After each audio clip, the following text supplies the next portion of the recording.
A black background is commonly used to create a clean background and for achieving subject to background separation. And actually, people think it's quite difficult to create a black background, but it's actually quite easy.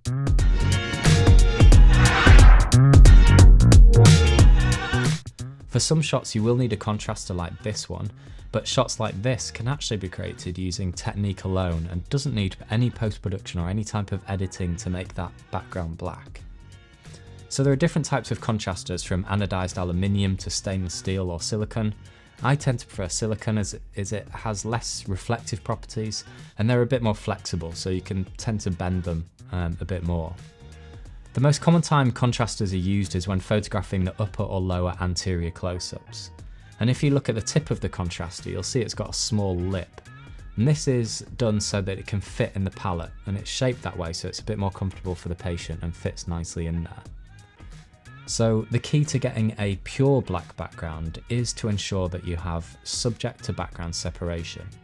And using a contraster doesn't guarantee a black background just because the flash illuminates it and you've got something dark in the background. To create pure black, you need the contraster to be as far away from the anterior teeth as it can.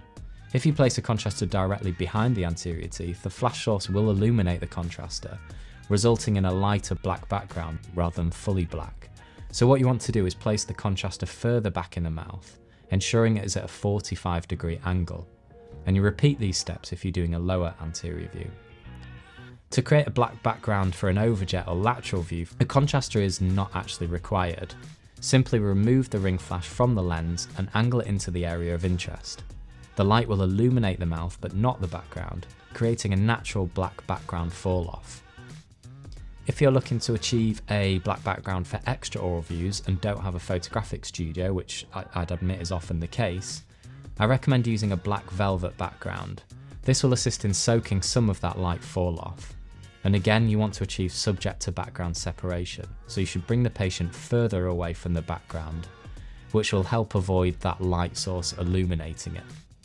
Similarly, if you're photographing any products, or if you're photographing any crowns, any models, all you need to do is, you don't need to place it on a black background, you don't need to place it on a background that's dark. All you need to do is have that separation between the subject and the background. So you could simply take a picture by holding it in your hand, and as long as the background is a distance from it, say a meter away, you could do a close-up and the flash will not light that background, it will just light the subject itself.